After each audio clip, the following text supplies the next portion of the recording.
Lisa Clark here, and this is a picture of the projector that I used to make this tracing of the elephants. It's a very basic projector, nothing fancy. I do apologize, it's a little blurry. It's not the projector, it's actually the camera that I'm using to record me tracing the elephants. At any rate, you just want to get basics, basic shapes. You don't need to do details when you're doing this tracing. You just want to get your basic outline of whatever object it is. In this case, it's these two elephants. And I'm just doing a really quick tracing with a charcoal pencil. I did learn, though, that although the charcoal pencil worked great, all my little marks where I wanted to know where things were, yeah, with charcoal pencil, it disappears with the pan pastel. So, yeah, lesson learned. It's okay. I just moved forward with it. I just continued to use this reference photo here.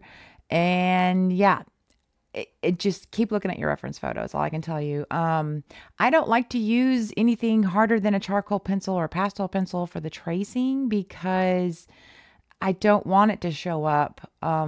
So yeah, any recommendations on that? I'd be happy to hear them. So at any rate, these are pan pastels. I use them a lot when I know I'm going to be doing a pastel pencil drawing, just because they can fill in the background super, super quick. It's a learning process with them. Don't use a hard pressure. I start off usually with a clean sponge on the soft tool, and the more layers you put down of the pan pastels, the softer it will start becoming. It doesn't need a lot of layers of it, honestly. I use them a lot for blocking in large amounts of base color, like the bottom layer of color. For the background on these elephants, it's green, it's trees and bushes. So that's all I'm doing. I'm doing a blurred out version of what I'm seeing on the reference photo. So that's all you're going to do. In picking colors, not a big deal. Pick the color that speaks to you. If you like lighter colors, use lighter. If you like the darker ones, use darker. Just, keep in mind you want it to complement. So just explore with it. I'm testing out how do I make these leaves look a little, like the individual leaves, look a little blurred out. I don't want details. It's not the focus of the picture. So I'm just kind of playing around with different colors for that background, and I like it. I'm settled with it, and knowing me, I'll go back and change it up a little again as this takes shape.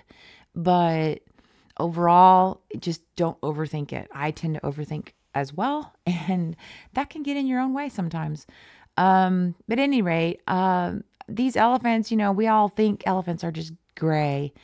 Well, yeah, but in this case, it looks to me like these elephants had been playing in the dirt or the mud. And so they have a little bit of that muddy red tone throughout. So I'm trying to pick up on that. Again, I don't need it to be exactly the same color as the reference photo. I'm just using the reference photo for just that. It's a reference. It's to remind me where the parts go. You know what I mean? It's not about duplicating it. I mean, I tend to do photorealism, but it's in the eye of the beholder, I believe. So yeah, just use a nice soft touch.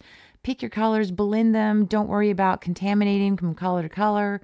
I don't, and I feel very satisfied with what I get with the pigment on the pan pastels. So don't worry too much.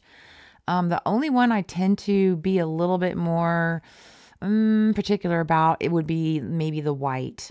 I pick up white with a lot of the other colors that I use, and sometimes I do have to wipe out the white. I recommend a soft paper towel, like I use Viva.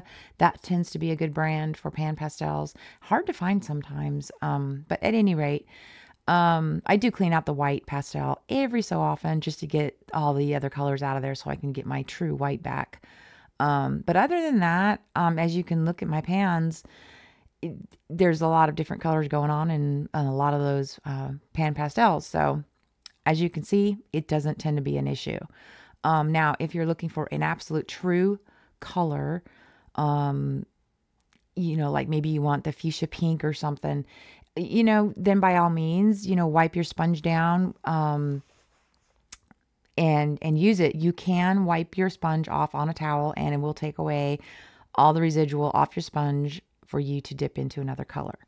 In my opinion, after I got done with the blocking in of all these basic colors on these two elephants, I almost feel like I could have just kind of left it. I was pretty satisfied with what the Pan Pastels did. Smaller details like around the eyes were a little, trickier just because, you're limited with the shape of the sponge. But even still, I think it actually came out pretty good. Maybe I should have just left it and sat with that for a few days and decided what I wanted to do further with it, if anything at all. But I did go further with it because I do tend to like details. So elephants, never painted elephants before. New adventure. Boy, they're wrinkly. I had no idea until I started really looking closely. The wrinkles, and they don't just go one direction. They go horizontal, diagonal, vertical, with ziggity zag. They're all over the place. But at any rate, yeah, all you're doing right now at this point is laying down your blocks of colors for your back layer. And then you can build on that with details using pencils, whether they're charcoal, pastel pencils, luminance, it doesn't matter. They pretty much all will work on top of it. It's just a trial and error. So yeah, kind of fun, really quick. As you can see, I mean, I definitely edited the video a little bit, but what you're seeing is real time, even though I cut chunks out, if that makes sense. But at any rate, that's all you're doing. You're just laying down your base layer. Don't overthink it. Relax, dive in. There's no wrong. There's no incorrect way to approach this. Just let your artistic abilities flow. Hope this helps. I hope you have a great rest of the day. And thanks again for watching. Don't forget to hit that subscribe button. Bye.